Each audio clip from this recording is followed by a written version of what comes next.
Her voice was raw, the kind of raw that comes after hours of crying, not minutes.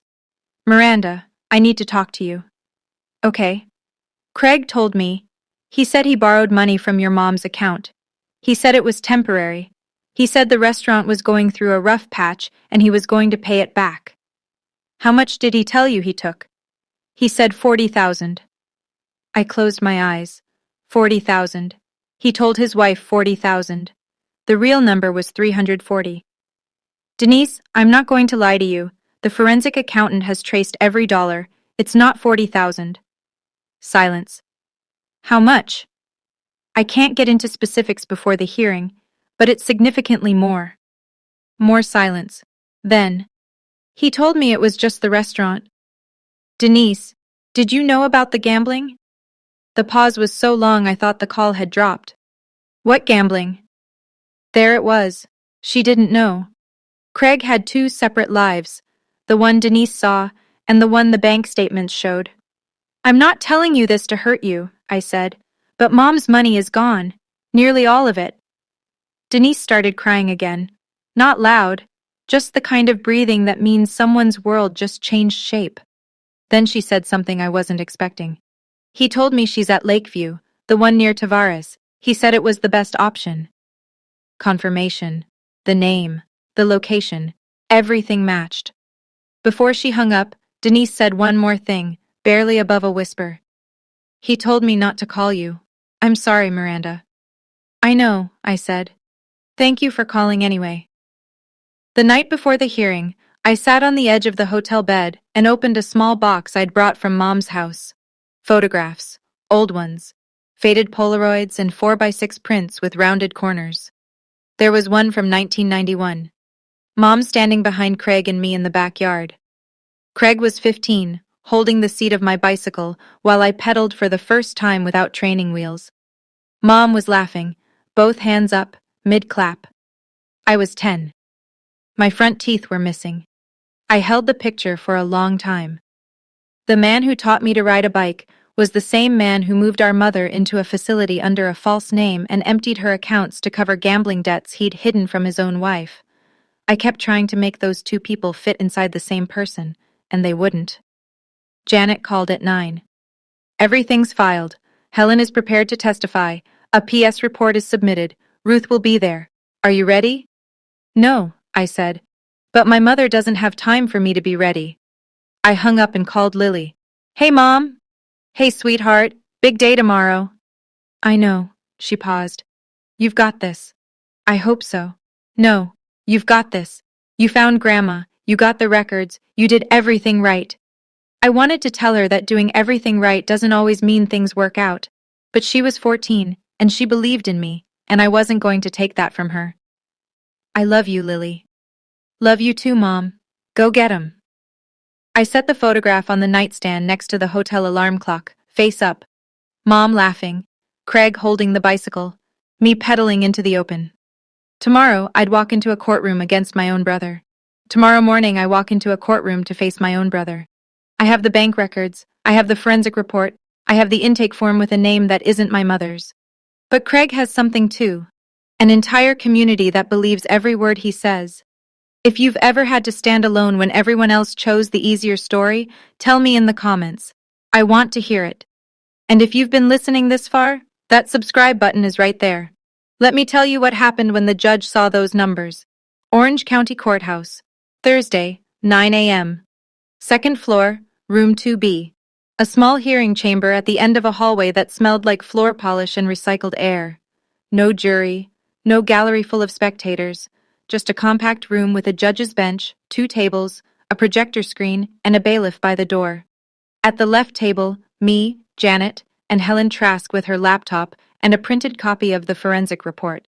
At the right table, Craig and his attorney, Douglas Fenn, a tall man in a gray suit who kept adjusting his cufflinks. Behind us, in the 2 rows of bench seating, sat Ruth Cannon from APS, her file on her lap. Next to her, Denise, Craig's wife. She looked like she hadn't slept in days. Her eyes were swollen and fixed on the floor. At the far end of the bench, Aunt Barbara. Craig had brought her for support.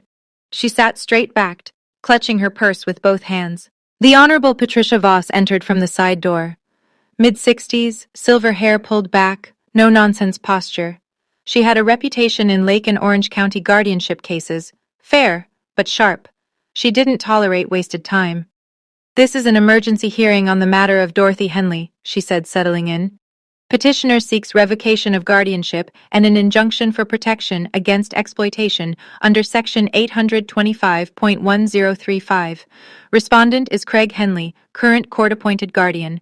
She looked at both tables. "Counsel for the petitioner, you may proceed." Janet stood. I stayed seated. My hands were folded on the table, knuckles tight. I didn't look at Craig. He was 12 feet away. He still wouldn't look at me. Janet stood and addressed the bench without notes. She didn't need them. "Your Honor, Respondent Craig Henley was appointed guardian of his mother, Dorothy Henley, approximately 2 years ago.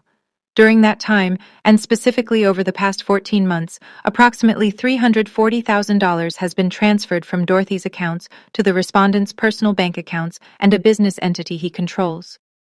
She paused. Let the number sit.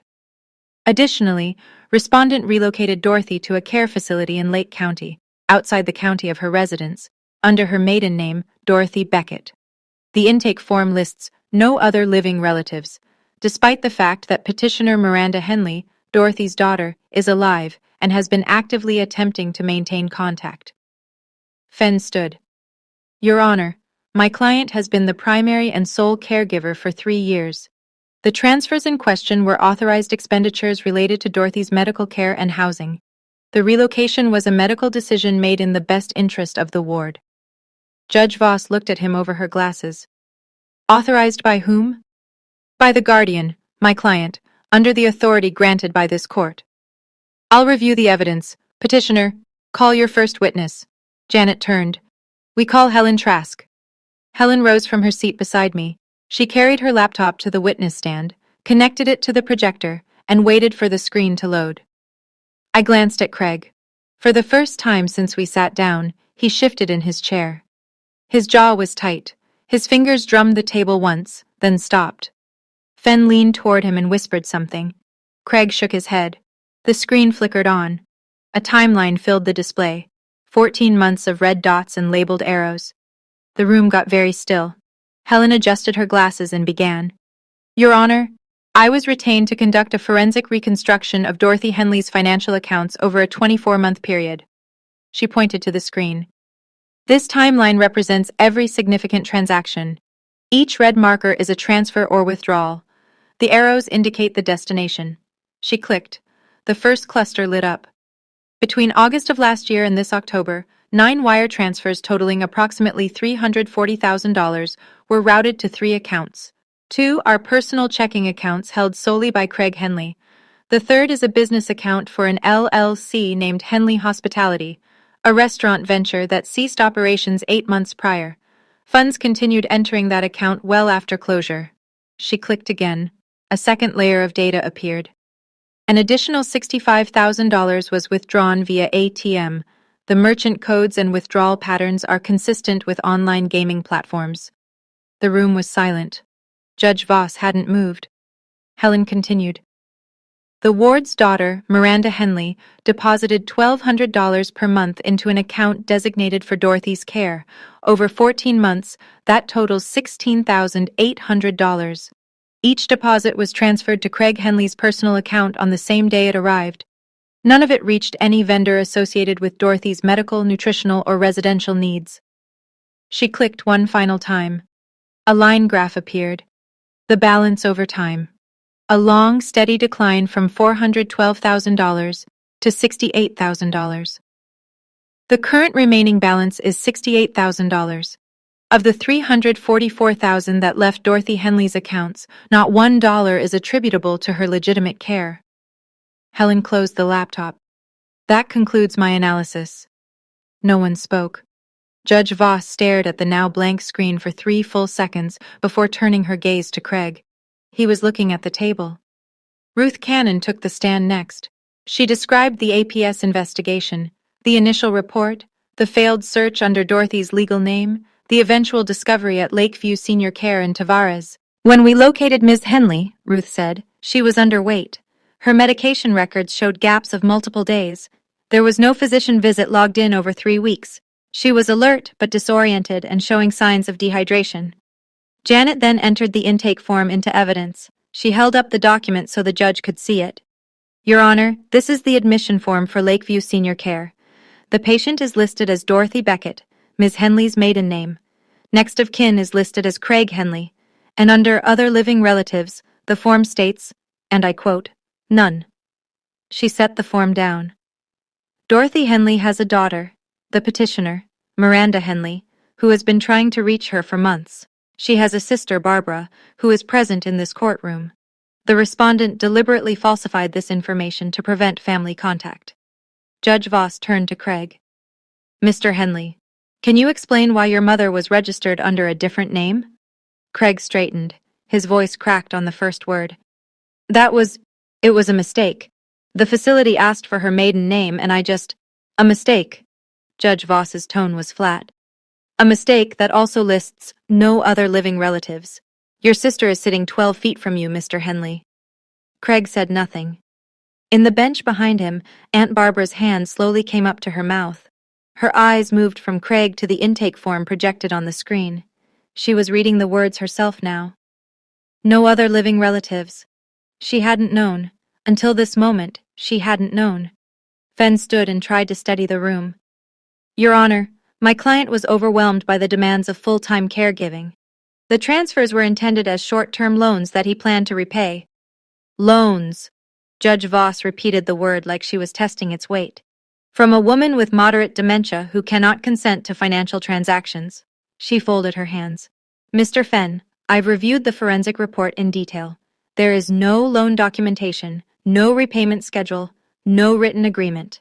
What I see is a pattern of systematic withdrawal from a vulnerable adult's accounts by the person this court entrusted to protect her. Fenn tried again. My client requests additional time to prepare a full financial accounting. Your client has had 14 months to provide an accounting. He chose not to. Craig pushed back from the table and stood. Fenn reached for his arm, but Craig was already talking. I was going to pay it back. His voice broke. I just needed time. I got into trouble and I thought I could fix it before anyone. Fenn pulled him down by the elbow. Craig sat. His face was red and wet. Behind him, Denise pressed her hand over her eyes. Aunt Barbara sat frozen, staring straight ahead. Judge Voss let the silence hold for 5 seconds. Then she spoke. It is the order of this court that Craig Henley's guardianship of Dorothy Henley is hereby revoked, effective immediately. Emergency temporary guardianship is granted to petitioner Miranda Henley. All accounts associated with Dorothy Henley are frozen pending further review. This matter is referred to the State Attorney's Office for Criminal Investigation under Florida Statute 825.103. She closed the file. This court's first obligation is to protect Dorothy Henley. That obligation was not met. We're adjourned. The gavel came down once. The room exhaled. The hallway outside the courtroom had that institutional hush, polished floors, muffled voices, the distant hum of an elevator. Janet walked beside me. She squeezed my shoulder once and said, "You did the right thing." I nodded. I couldn't speak yet. My throat was locked. Craig came out 30 seconds later, Fenn close behind, speaking low and fast into his ear. Craig's face was blank, not angry, not broken, empty. He walked past me without a glance. His shoes squeaked on the tile. He pushed through the glass door at the end of the hall and disappeared into the parking garage. Denise stopped in front of me. She was holding her car keys in both hands like she'd forgotten what they were for. I didn't know about the gambling, she said. I swear to God, Miranda, I didn't know. I believe you. Her chin trembled. She pressed her lips together, nodded once, and walked toward the elevator. She didn't follow Craig. She went the opposite direction. Aunt Barbara was the last one out. She moved slowly, her purse still clutched to her chest. When she reached me, her eyes were red and glassy. I'm sorry, Miranda. I should have listened to you. You believed what he told you. Anyone would have. She shook her head. He told me you were trying to take the money. He told me you never visited. She paused. But you were sending money every month, weren't you? I nodded. She put her hand on my arm. Her fingers were thin and cold. She didn't say anything else. She didn't need to. I stood in that hallway until the last footstep faded. Then I pulled out my phone and booked a drive to Tavares. I had someone to see. I walked into Lakeview Senior Care at 2:15 that afternoon. This time, the woman at the front desk already knew who I was. The court order had been faxed over an hour earlier. "Room 14, she said. "She's had lunch." The hallway looked the same. Fluorescent lights, gray carpet, that faint smell of disinfectant, and something warmer underneath. But this time, I wasn't a visitor asking permission. I was the legal guardian of the woman at the end of the hall. I pushed the door open. Mom was sitting up. Someone had opened the blinds. Late afternoon sunlight stretched across the foot of her bed. She looked at me. Her eyes focused the way they sometimes do, clear for a moment, like a radio catching the right frequency. "You came back," she said. "I'm not going anywhere, Mom. Not anymore." I sat on the edge of the bed and took her hand. She squeezed once, light, but real. I looked around the room.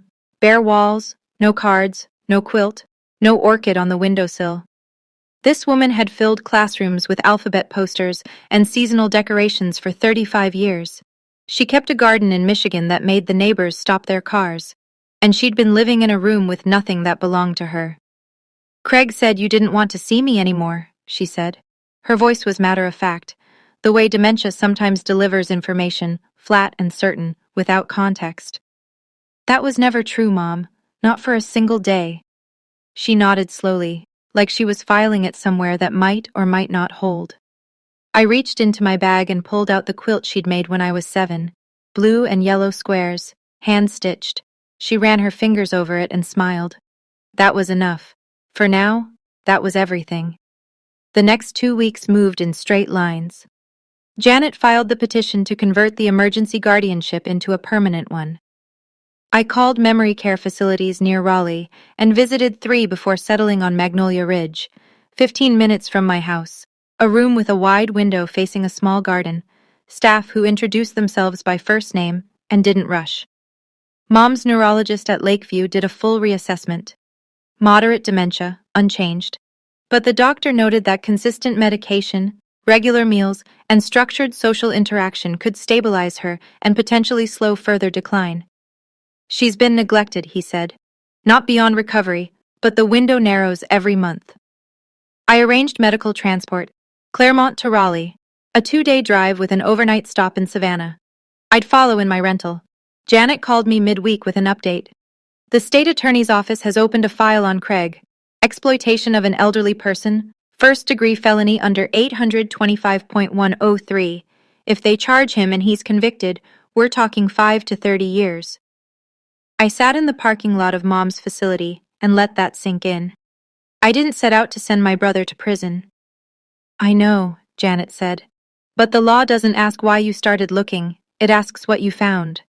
There was one more thing. The $95,000 Craig had routed through Henley Hospitality LLC hadn't been reported to the IRS. An LLC taking in unreported income from a relative's account while the business is closed, that's a separate problem entirely. The audit was already in motion. Craig was losing the guardianship. He was facing felony charges. The IRS was circling. And the money, $340,000 of my mother's money, was mostly gone. Spent, gambled, burned. I couldn't get it back. But I got her back. That was what mattered. We left Florida on a Saturday morning. Mom rode in the medical transport van, a converted Sprinter with a reclining seat, and a nurse named Carla who called her Miss Dot without being asked. Lily and I followed in the rental. 8 hours to Savannah, one night in a motel with a parking lot that smelled like salt and warm concrete, then 6 more hours to Raleigh. Mom asked where we were going 3 times during the first stretch. Each time, I answered the same way, same voice, same patience. "We're going home, Mom." The third time, she just nodded and turned to watch the trees pass. We pulled into Magnolia Ridge a little after 4 on Sunday afternoon. Her room was ready. Wide window, afternoon light falling across the quilt I'd laid on the bed the day before. Photographs on the wall. Mom at her classroom desk. Mom and Dad on their wedding day. Me and Lily at the beach 2 summers ago. An orchid sat on the windowsill. Purple, her favorite. Lily came in after me, carrying a paper bag of books from Mom's house. She set them on the nightstand and turned around. Mom was standing in the doorway, looking at the room. Then at Lily. She tilted her head. 10 seconds. 20. You look like your mother when she was small. Lily blinked, then grinned. Everyone says that. We spent an hour arranging things. Lily taped a drawing she'd made, a sunflower in colored pencil, above the reading chair. Mom watched from the bed, her eyes soft, her fingers tracing the edge of the quilt. That night, alone in my car in the Magnolia Ridge parking lot, I checked my phone. One message from Craig. 5 words. You destroyed this family. I read it. Then I deleted it. I didn't reply. 3 months after the hearing, the numbers had all come in. Craig was formally charged by the state attorney. Exploitation of an elderly person. First-degree felony under Florida Statute 825.103. Bond was set at $75,000. His arraignment was scheduled for January. The church removed him from the deacon board. Pastor Thompson made the request privately. Craig didn't fight it. According to Aunt Barbara, he barely spoke anymore. His mortgage went into default 6 weeks after the hearing. Without access to Mom's accounts and no restaurant income, Craig couldn't cover the payments. The house in Eagle Ridge went into foreclosure by December. Denise filed for divorce in November. She moved to Jacksonville to stay with her sister. She didn't ask Craig's permission. She didn't negotiate. The IRS opened an audit on Henley Hospitality, LLC, $95,000 in unreported deposits from a family member's account into a defunct business entity. That triggered a second investigation. Craig now had the state, the court, and the federal government looking at the same set of numbers. The Facebook post on the church page, 47 comments of support, was quietly deleted. I noticed it one afternoon when I checked. Just gone. No retraction. No correction. Just an empty space where 47 people had once told my brother they were praying for him. Nobody claimed those comments now. I didn't feel satisfaction reading any of this. I didn't feel vindicated. I felt the weight of something that should never have happened. Not the crime, and not the aftermath. My brother wasn't a stranger who broke into Mom's house. He was the kid in the Polaroid, holding the back of my bicycle seat. But that kid grew into a man who chose his own debts over his mother's safety. The court doesn't forget, and neither does the IRS. Aunt Barbara called me every Tuesday after that. It became our routine, her way of rebuilding what Craig had cut. I keep thinking about that form, she said one evening. The one that said no other living relatives. I'm her sister. I've been her sister for 76 years. And he wrote none. I know. I should have asked questions. When he told me you were the problem, I should have picked up the phone and asked you directly.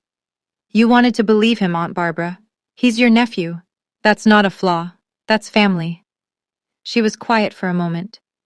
It shouldn't be an excuse, though. No, it shouldn't. I thought about Craig in the weeks after the hearing. Not with anger, not anymore. I thought about the version of him that existed before the debts, before the gambling, before whatever pressure made him look at our mother's bank account and see a solution instead of a responsibility. There were years when Craig genuinely took care of Mom. There were mornings he drove her to her doctor's appointments, and afternoons he sat with her on the porch while she pointed at birds she couldn't name. That was real. I don't erase that. But somewhere along the way, the man who held her hand became the man who emptied her accounts. I don't know the exact day it turned. Maybe he doesn't either. Mom settled into Magnolia Ridge. She ate better. Her medication was consistent. She joined a music group that met Tuesday mornings, mostly humming some tambourine. She didn't remember everything, but she smiled more. One afternoon she asked me, "Where's Craig?" I said, "He's not here right now, Mom." She nodded. Then she forgot she'd asked. I didn't lose a brother in that courtroom. I lost him the day he decided Mom's money was his way out. In February, I got a message through the facility's family support group, a woman named Sharon from Charlotte. She'd seen a post I made in an online caregiver forum about what happened with Mom. "My sister has power of attorney for our dad," she wrote. He's in a memory care home in Virginia. She won't let me see his bank statements. She says I'm being paranoid, but things don't add up. I wrote back the same night.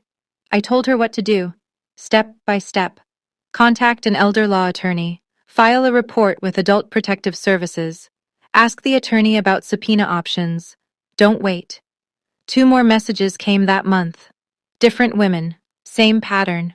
A sibling with control, a parent they couldn't reach, financial details that didn't make sense. I started answering every one. I wasn't an advocate. I wasn't a lawyer. I was a supply chain manager who followed spreadsheets for a living, but I knew how the trail worked now. And I knew how long it took when nobody told you where to start. At home, the new structure was simple. I was Mom's sole guardian. No one else had financial access. The court required quarterly reports. I filed them early every time. I flew to Florida once a quarter for the judicial review, a 2-hour hearing where I submitted expense logs and medical summaries. Transparent, documented, every dollar accounted for. Lily visited Grandma every Saturday. They watched cooking shows together. Mom couldn't follow the recipes anymore, but she liked the colors. One evening, Peggy Sutton, the neighbor who started all of this, sent me a handwritten letter. 3 sentences. Your mother would be so proud of you. I know because she told me, back when she could still say it. You were always the one she talked about. 6 months later, a Sunday in April. Warm enough that the staff at Magnolia Ridge opened the garden doors. Mom was sitting in a white plastic chair under a crepe myrtle, her face tilted toward the sun. A small speaker on the table beside her played Patsy Cline. Crazy. Mom hummed along, not quite hitting the notes, but not far off. Lily sat cross-legged in the grass nearby, reading aloud from a school assignment. Something about the Roman aqueducts. Mom didn't follow the content, but she watched Lily's face with the kind of attention that doesn't need comprehension. She nodded at the pauses. She smiled at the parts where Lily's voice got excited. I brought a new orchid.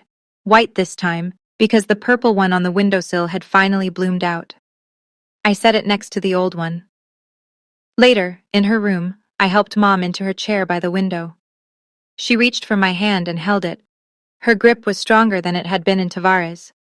Steady meals, consistent medication, human contact. She looked at me for a long time. I waited. Sometimes these moments pass without words. Sometimes they don't. Thank you for coming to get me. 5 words, clear, present. Always, Mom. She squeezed my hand once more, then turned toward the window. A cardinal landed on the sill outside, tapped the glass, and flew off. She watched it go. I sat there for another 20 minutes, not talking, not checking my phone, not thinking about timelines or courtrooms or red dots on a forensic chart, just sitting with my mother in a room that had her photographs, her quilt, and a windowsill full of orchids. Every call, every flight, every document, every sleepless night. Worth it for 5 words. I want to tell you something I wish someone had told me 2 years ago. If someone controls who gets to talk to your parent, that's not protection. That's isolation.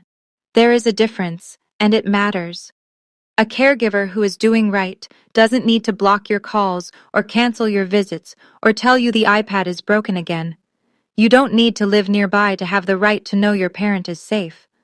I lived 700 miles away. Craig used that distance like a weapon, told everyone I was absent, uninvolved, too far to matter. Distance is not disqualification. You have every right to ask where your mother is, how she's doing, and where her money is going. If the person in charge won't answer, that's your answer. The system, guardianship, power of attorney, was designed to protect people who can't protect themselves. It usually works, but it only works if someone is watching. If someone checks the statements, visits the facility, asks the questions no one wants to ask. Be the person who watches. Not out of paranoia, out of love. I'm not a lawyer. I'm not a forensic accountant.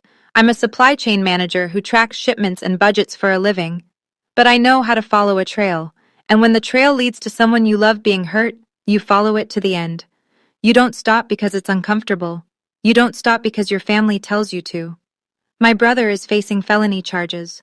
My mother is safe, and I sleep at night knowing I didn't look away. If that makes me the difficult one, the troublemaker, the sister who destroyed the family, then I'll carry that. Because my mother can't carry anything anymore. So I carry it for her. If you're listening to this and something feels off, with your parent, with a sibling, with money that doesn't add up, trust that feeling. Don't wait for permission. Don't wait for someone else to notice. Don't wait until it's too late to trace. The hardest part of this wasn't the courtroom. It wasn't the forensic report or the judge's ruling or the Facebook post with 47 prayers for the wrong person. The hardest part was the day I had to accept that my brother, the person who taught me to ride a bike in our backyard, who held the seat so I wouldn't fall, was the same person who hid our mother in a room under a name that wasn't hers and drained every dollar she'd saved in a lifetime of careful, quiet work. That's the part nobody prepares you for. The betrayal doesn't come from a stranger. It comes from the person you trusted most. But here's what I've learned, standing on the other side of it. Protecting someone you love is not betrayal. Silence is. Looking away is. Telling yourself, he's probably handling it, when every signal says otherwise. That's the betrayal. Not the phone call to APS. Not the petition. Not the courtroom. I don't hate my brother. But I will never again give anyone, family or not, unchecked access to someone who can't protect themselves. That's not cynicism. That's a boundary. And boundaries aren't punishments. They're promises. My mother is 82 years old. She has dementia.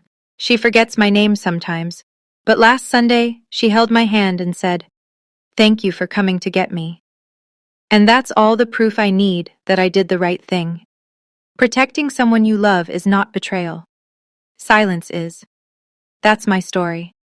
And if it sounds familiar, if it sounds like yours or someone you know, I need you to do one thing. Don't wait. Call Adult Protective Services. Talk to an elder law attorney. Follow the trail. Now I have a question for you. If you had to choose between keeping the peace and protecting someone you love, what would you choose? Drop your answer in the comments. And if you want more stories like this, where real people stand up and say enough, check the description below. There's a link to the next one. Thank you for being here. I mean that.